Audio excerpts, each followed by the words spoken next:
Well, this is what we have now on our hands, and we're wondering what exactly is going on with so many insecurity issues going on, and then this, almost like, what's happening? Well, to discuss this and probably help us proffer some solutions, get some clarity on what is happening, what we're dealing with, and how do we move on from here? Two gentlemen join us virtually this morning. Sanusi Ture is a security intelligence consultant and former officer of the Metropolitan Police in London. He joins us along with a security columnist of the Sun newspaper and editor-in-chief Crime Scope magazine. That's Ben Okezie. Gentlemen, thank you so much for joining us this morning. So, Ture, let me begin with you. What did we miss? One of the things that I observed, when we were preparing for this was that 3 weeks ago, police announced the rescue of 9 of their officers who were kidnapped between Kankara and Sheme in the same environment in what they described as opportunistic crime. 6 days ago, we reported here on this channel that the police rescued 14 people in this same Kankara local government. Could this be coincidences or a build-up we didn't learn from? Good morning, everyone. Good morning to the viewers of channels. Before I start, let me just, say my, condolences to those who their children have been captured or kidnapped, as it were, by these lawless and criminals out there in Kankara. We refer to these individuals as bandits, and bandits are a gang of individuals who operate within a lawless area. And sadly, in Nigeria, we have so many areas that fit that description. We already have a very stressed security environment with regards to personnel, infrastructure, funding, the whole works. We are in a very difficult situation in Nigeria, and it's kind of scary. And it didn't just start today. This is something that has been building up for so many years and decades and whatnot. And it has culminated into what we see now, where we have so many, security issues all around the country, from kidnapping to armed robbery to banditry to insurgency to fraud. I mean, acute criminality, as it were. In my opinion, all of this has arisen from the fact that we've had very, very serious corruption for so long. And corruption has eaten into the society, whereby funding for things that should have taken place consistently over the years were not being done. So here we are, we have, fights across the nation, criminal elements, people who feel they can get away with whatever they want to do because the infrastructure, to respond and to deal with them in a timely fashion does not exist. Now, Mr. Ture, just one moment. Just one moment. There's so much to discuss on this matter, but before we take a break, I'd like to take Mr. Okezie's opening comments as well. When you received this, Mr. Okezie, how did it hit you? I was, thank you very much. Good morning, everyone. I was taken aback to Chibok episode. During the Chibok episode, they came with a bus, a lorry, a car, a vehicle. But in this particular instance, we are being told that they are with motorcycles. So I'm just wondering how they carted away, abducted these children. These are not babies; they are elder, young girls. And they're telling me that each of the bandits riding the machine was carrying almost 2 or 3 on the bicycle and was still carrying the AK-47, and those girls did not do anything. and they were just carried away just like that, and nothing happened, and they were able to ride their machine just easily like that. In that type Mr. of Kezie, terrain, and you know the you've raised, topography of that area. just So one I moment, want Mr. Kezie. You have raised issues there that definitely need some further probing, but we'll take that on when we return from this break. Just stay with us.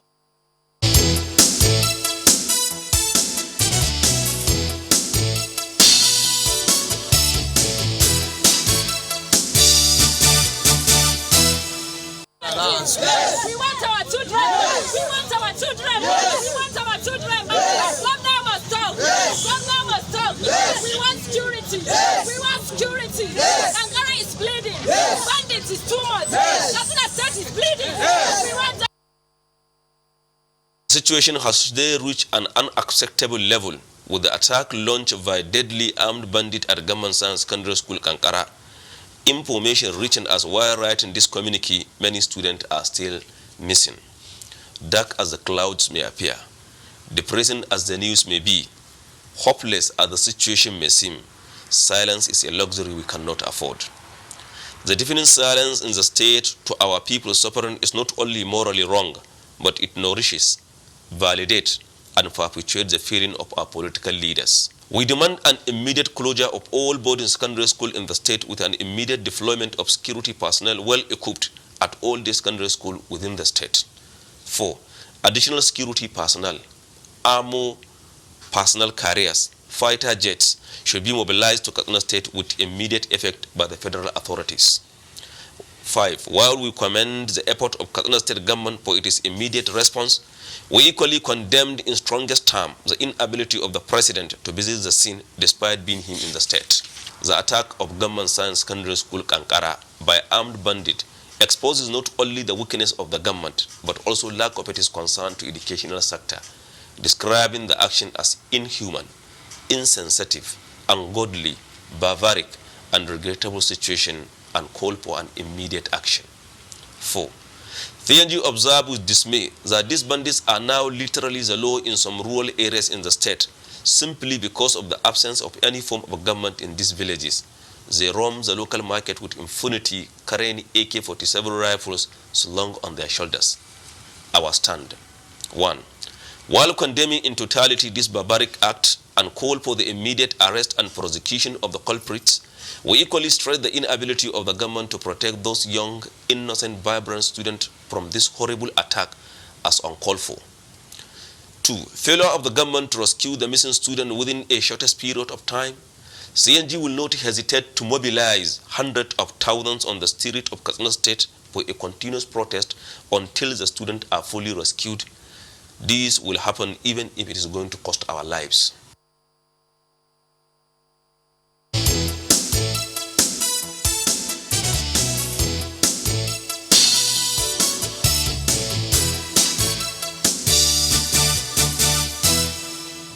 Well, thank you for staying with us. Mr. Ture, let me come back to you on this conversation. So this is where we are now, and a number of questions are on the minds of so many people about how is this even possible in the first place. You may want to respond to what you heard Mr. Okezie say about how this could have been pulled off if at all it was possible that way.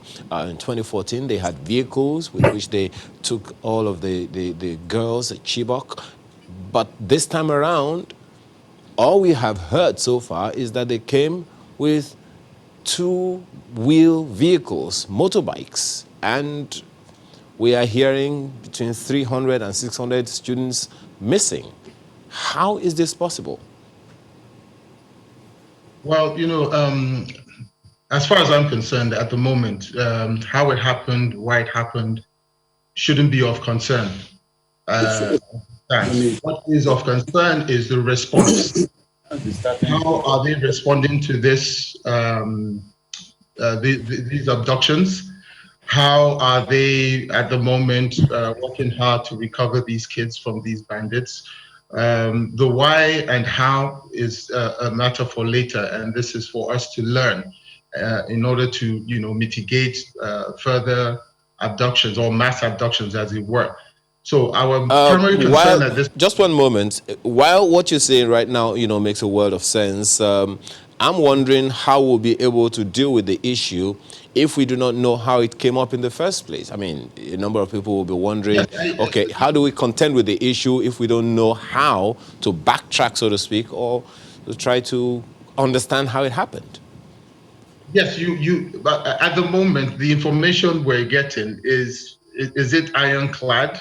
When you're dealing with information, all sorts of information comes out, and you're not sure of which one is true and which one is real and which one is, embellished and whatnot. And this is the sort of things you find when you're dealing with, for instance, intelligence information. You have to sort through the mess or the hash of information that comes through. What is actually real and what isn't. At the moment, what we should be focusing on, or we should be praying for, is for these individuals to be rescued. Now, how it happened, why it happened, we could get to that later. And that all of that will come out as soon as people have been rescued, and then the kids have been debriefed, and you get actual eyewitness accounts of what happened and how it happened. Well, do you understand what I'm saying? Absolutely. Now let's get Mr. Okeze's view on this. I mean, he's a journalist as well, so he's got at least some form of information from sources regarding how this played out. So, Mr. Okeze, you were making the point before we went on break, and you were, asking some questions. So, if you could add to that the information you have gotten about how this exactly transpired, because there are a lot of dots to join here. So, if you could go ahead on that, please. Still can't hear you. Okay. Okay. Oh, go ahead now. So if you are starting an investigation, you must start from the genesis of how it happened, and then before you start going to issue of how to rescue them, that is how investigation starts. And then if you look at how they abducted these children, you start wondering, how did this thing happen? People are around there. Even if they shot in the air, the people when they shot in the air, people scattered and then for safety. And while they went for safety, they must be watching. They will have been watching and be seeing what is happening. So when the security agencies arrived, the first thing they should do is to look for those people who scamper for safety and start asking them questions. What did you see? And then start taking notes of all those things. And again, when this thing happened, when the IG was sitting down in Abuja and saying that they will send the IRS and this and that they will send all those things, one would have expected. Why is it that by this time, the Nigerian police and some of the other agencies don't have surveillance helicopter that will have moved straight to that place? This helicopter should have been positioned in strategic areas of Nigeria, so that when anything happens, they will be able to move straight. This thing happened in other countries. In US, when the school, one school in one of the cities was attacked, terrorists attacked that school. Apart from the fact that the president was visible, went there to see things for himself, and all the security agencies around the area went there, they don't need the IG to start sending people from Abuja. There are policemen in Kaduna, there are policemen in other neighboring states. Those are the ones that they should have mobilized initially to move to that place, to start seeing how they can rescue the situation and see how they can rescue those children. All these things were not done. They delayed. And you've got to also understand, terrorists, these are terrorists. You've got to understand they are masters in terms of intelligence gathering. You think they must have done a lot of homework before they started going to attack that school. They did all their homework, and that was why they succeeded in what they did. It's now left for our own security agencies who are trained to now move and then surpass them in and bring and locating them and ensuring that those girls are brought back. Well, the boys that are still missing at this point. We did listen to the Minister of Defense saying that, well, this, based on the brief that they got, that this should be easy to accomplish, and we're still expecting to hear some good news regarding that. But let me bounce this off Mr. Ture, because I know you have talked about crimes, the kinds of crimes we have, opportunistic and habitual. Looking at this, what happened in Kankara, would you call it opportunistic or habitual?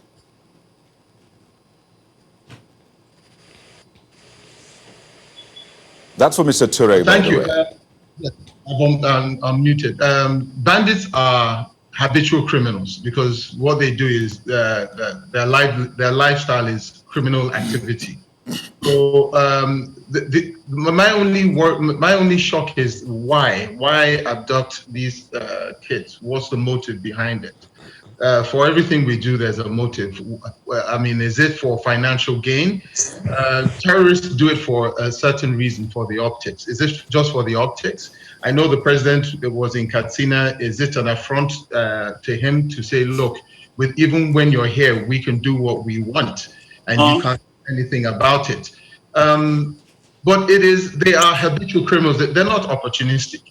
Now, like I said earlier, bandits are people that operate within a lawless area, a gang of individuals that operate in an area where it is said that there's no law enforcement. And like I said before, we have a problem in Nigeria with funding of law enforcement in general. I mean, Mr. Okeze was talking about the fact that in other countries, in the West, you don't need the IG to get involved. You know, you have assets all over the place. That's very true. But guess what? The amount of money that is, appropriated for security is incredible.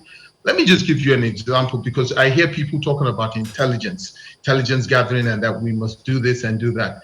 In America, for instance, the national intelligence budget, including the military intelligence budget, is $85.8 billion a year. That's just intelligence, $85.8 billion a year. That's just for intelligence alone. Look, we have an almost insurmountable problem in Nigeria, whereby for so long, the infrastructure for security was not being funded. Population grew. Infrastructure generally degenerated in Nigeria whilst our population grew. We have a huge number of people who have real value to add to society. And when I talk about value, they have no education, they have no skills. How do they make a living? So automatically, their guts is what they will use. So they go into crime. So we have a huge opportunistic crime environment, and we have a huge habitual crime environment. And the only way we can tackle these things is through funding. We need a whole lot of money in order to achieve this. Now, if I wanted to commit a crime in Nigeria, I would do it. Nobody would know. Nobody would catch me immediately. But then what matters is what the response would be. At this moment, I think all the assets from the police and the military, well, not all, a great deal of the assets have been sent out to these areas. And we hope that, very quickly they would be able to retrieve these kids, or some of them, or whatever the case may be. At least something is being done. Now, if they cannot, I would be surprised, and it will be a dent on the landscape of this government if they Mr. cannot Ture, retrieve these individuals. Just one moment, but before we go away from you on that one, let's delve a little more about this intelligence issue that you raised. With that kind of budget, well, perhaps, it's been something that they do over time, and consequently just needed to feed, the intelligence apparatus that you're talking about. So, and of course, there's been a lot of talk about intelligence gathering in our own climate as well, right here in Nigeria, especially as far as this issue is concerned. When we talk about intelligence gathering, many people generalize it as information. From where you sit, when we talk about intelligence, what are we talking about? Of course, it's information, but it's information designed for action. And intelligence can come from all sorts of places. You have human intelligence, you have equipment intelligence. What is key about the information that you gather is that the information is gathered in such a way that bits and pieces of this information is developed for consumption in different areas. What we have is a fractured system in Nigeria whereby all the different agencies work independently of each. Well, they don't. When we say they don't share information, I think what the Office of the National Security Advisor is mandated to do is to gather information from all of the different agencies. Now, but before it gets to them, even within the agencies, there's a way they should gather their information that is seamless. And at each level, bits and information is removed for different areas of consumption. That by the time it gets to the Office of the National Security Advisor, you have analysts who sit there and look for relationships around the different areas of security that form a picture and identifies what is actually going on in the different threat areas that we are monitoring. So what are the threats that we have in Nigeria? So for instance, let's take funding of terrorism. Now, how do we know that? How do we know for sure that this banditry that we scream about isn't part of the funding funnel of Boko Haram? Because when you look at it, a lot of it has to do with illegal mining in the north.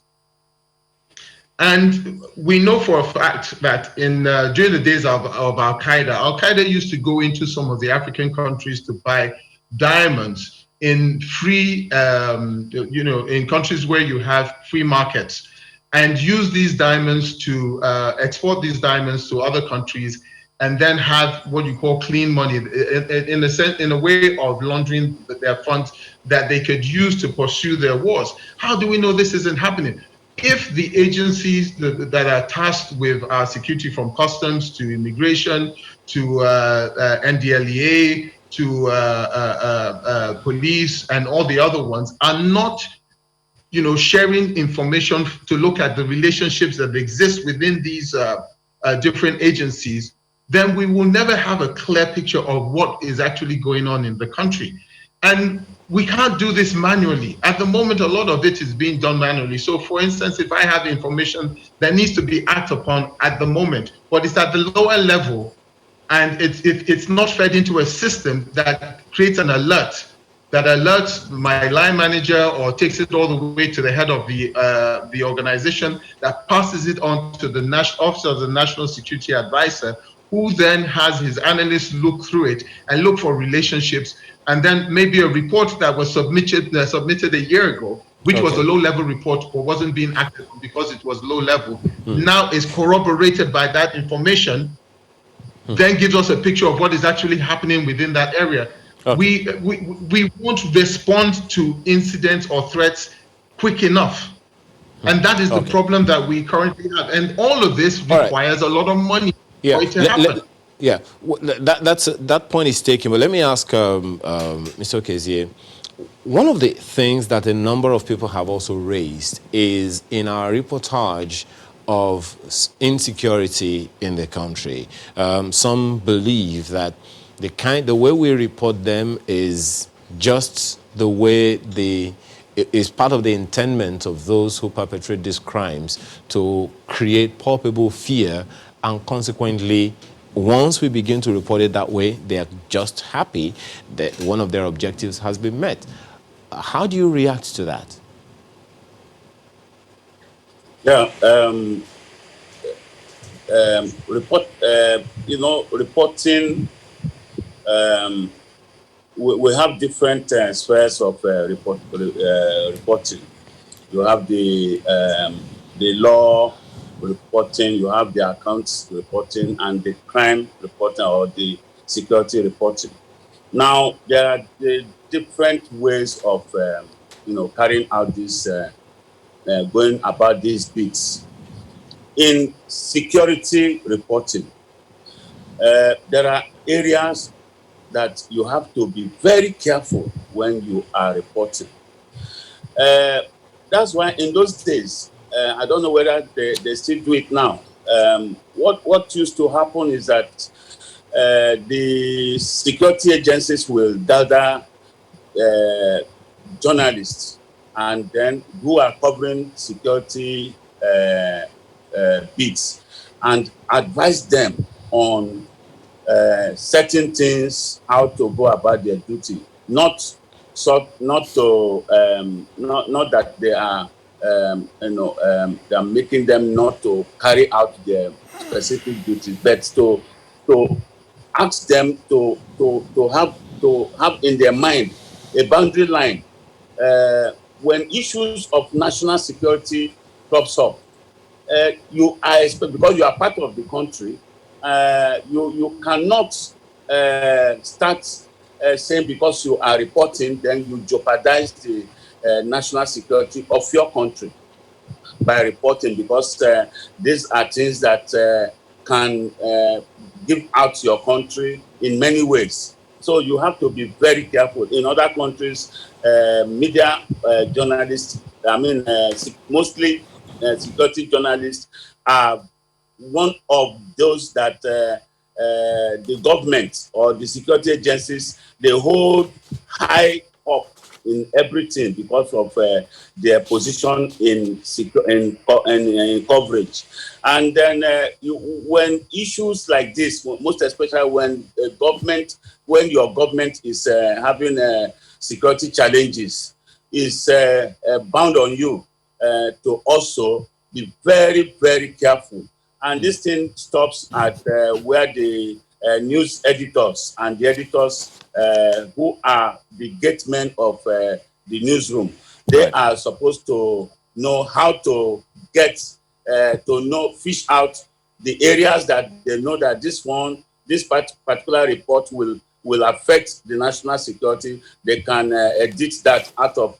Just for this national security, these things are done, and it's not that you are doing something untoward. You are doing something that is for the benefit of both the citizen and the government and the institution of the country.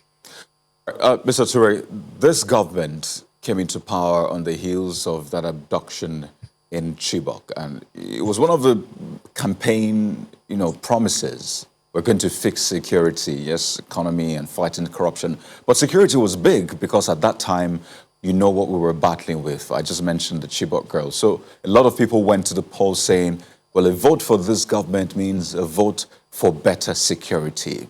Few years down the line, the second term of this government, we just had this attack. I mean, we had opportunities to learn from it, really. We had the Chibok, we had the Dapchi schoolgirls attack. We also had some school attacks in different areas. We've had in Kaduna and some other areas. So we had ample opportunity. And don't forget, Katsina, this area has been terrorized time and again. So in the light of this recent attack, really, would you still say this government has done well in that regard of securing students? Like I said earlier, the security situation in Nigeria has been poor for so long.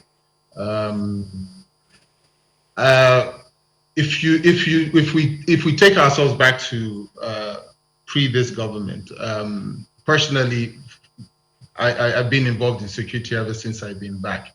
And do I think the security situation is better? In terms of insurgency in the north, possibly, yes. Maybe not by a huge margin. But generally around the country, we have to be very careful, because I think human beings, what we're very fond of doing is forgetting very quickly. I've dealt with so many security situations in Nigeria, kidnapping, for instance. Let me give you an example. When I came back, I was head of security of a certain bank. Within 2 months, and this was in 2009, within 2 months, I had to deal with 3 kidnappings in 2009. In 2012, I dealt with the kidnapping of my brother-in-law. In 2010, when I was getting married to my wife, in the traditional sense, we couldn't go to Aba because of the level of kidnapping that existed then. to the point that they had to put soldiers on the streets. Where I live here in Lagos, kidnapping was rife. It was really, really bad. And a lot of people had no clue. I personally, I put it down to the fact that people were just having too much fun, or, social media wasn't as prevalent and as active as it is now. But it was pretty bad back then. At the moment, we don't deal with the kind of kidnapping we had back then. The level of armed robberies that we had back then, we don't deal with at the moment as well. What has happened is post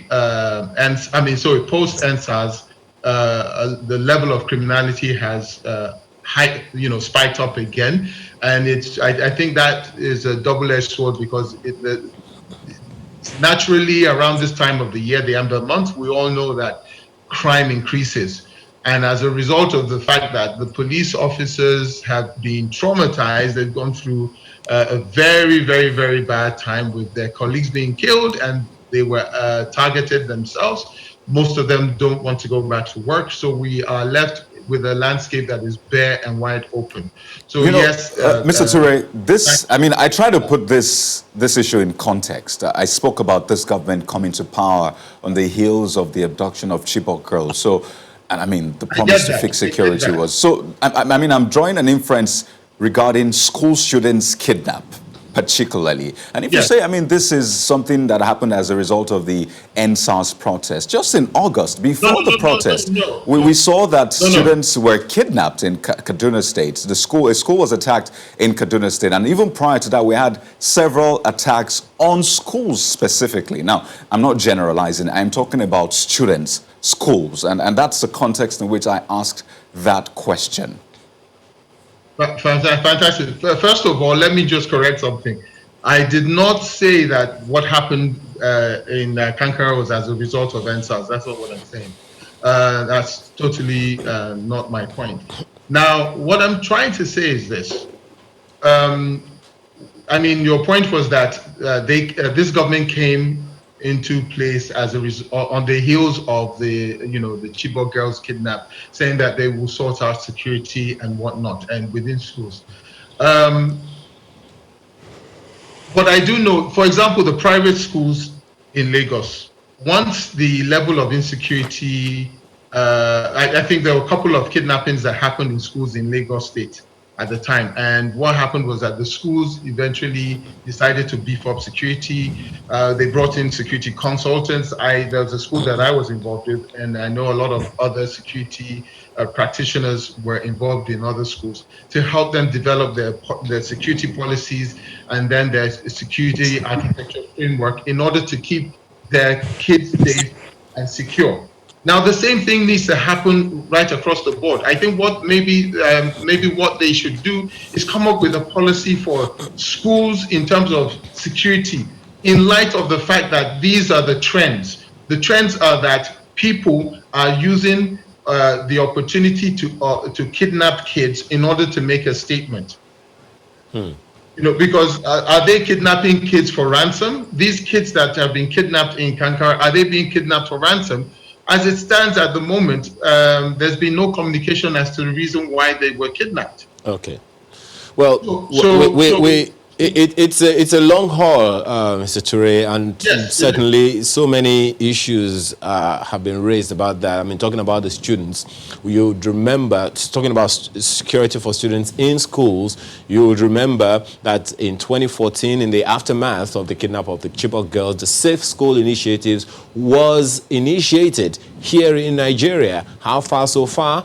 At what point did we drop the ball to forget all of that? And then all these other issues that my colleague has raised also came up. But we're out of time now, but we have to thank you, gentlemen, for being a part of this conversation this morning. Sanusi Toure is a security intelligence consultant and former officer of the Metropolitan Police in London, as well as Ben Okezie, who is a security columnist with the Sun newspaper, as well as editor-in-chief, Crime Scope magazine. Gentlemen, thank you so much for your time and your thoughts this morning.